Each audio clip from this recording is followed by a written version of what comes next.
Je m'appelle Patrick Ginter, j'ai 53 ans, je suis marié, j'ai 3 enfants. Mon épouse est atteinte de rétinite pigmentaire et mon fils aussi. C'est pourquoi nous avons rejoint ensemble l'association Retina France, d'abord dans le 78 et depuis un an dans le 44, la Loire-Atlantique, que nous avons rejoint. Le réseau Retina France, c'est la cheville ouvrière, c'est la dorsale quelque part de l'association sur laquelle nous appuyons l'ensemble de nos actions qui visent à monter des concerts, des randos, un certain nombre, je dirais, d'événements qui permettent d'aller chercher des fonds. Des fonds pour quoi faire?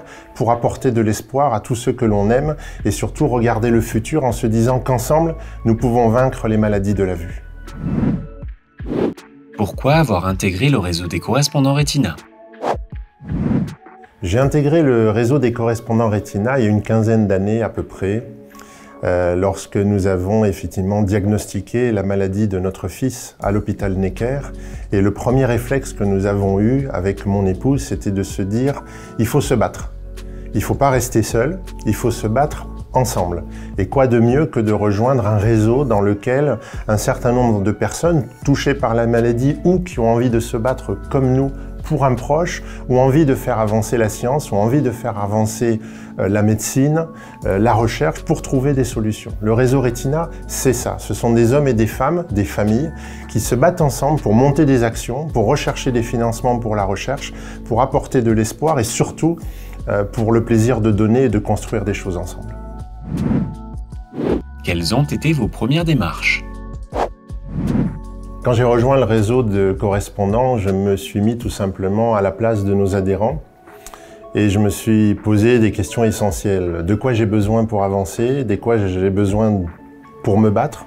Pour notre fils, pour notre famille? Et la première chose qui m'est venue à l'esprit, c'est l'information. La deuxième, c'est évidemment les finances pour aider la recherche en ophtalmologie.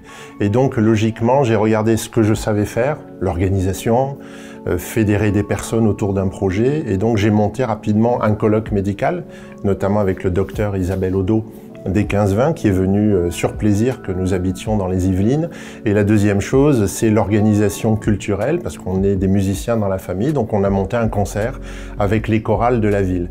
Et enfin, la troisième chose sur laquelle on a pu surfer, c'est que j'étais moi-même élu local et je me suis donc battu pour mettre en place une charte handicap et, je dirais, améliorer le quotidien des familles, des adhérents au jour le jour dans notre ville. Voilà les 3 choses sur lesquelles je me suis battu parce que c'est ce que je sais faire. Et ma recommandation, c'est de commencer par ce qu'on sait faire. Quelles actions avez-vous mises en place et quelles en sont les grandes étapes? Alors, parmi les actions que j'ai mises en place en tant que correspondant local, j'ai choisi de vous parler de 1000 cœurs pour un regard, ou plus généralement, on va dire, des concerts et des manifestations culturelles.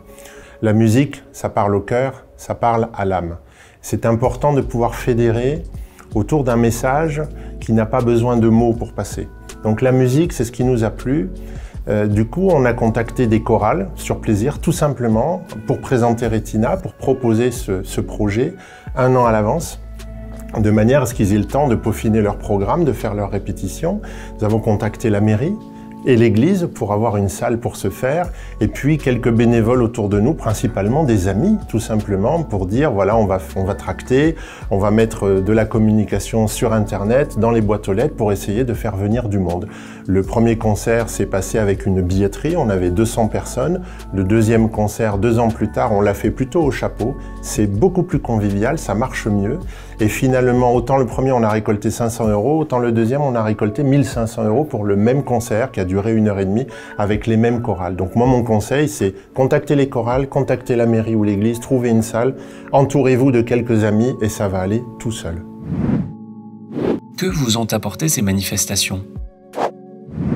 Quand on monte des manifestations culturelles ou un colloque médical, on vise différentes choses. La première, c'est la visibilité. Il est important pour une association d'être visible, d'être connue et reconnue.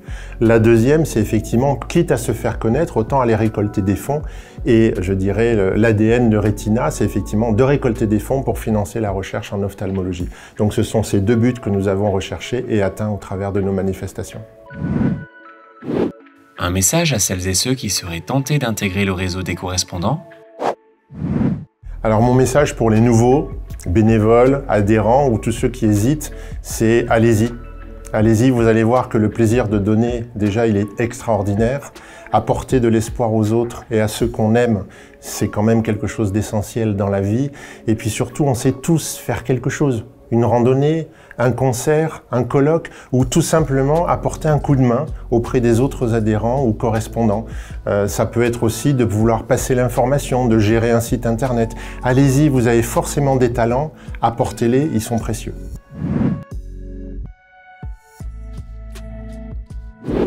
Retina France fonctionne avec vos adhésions, dons et legs.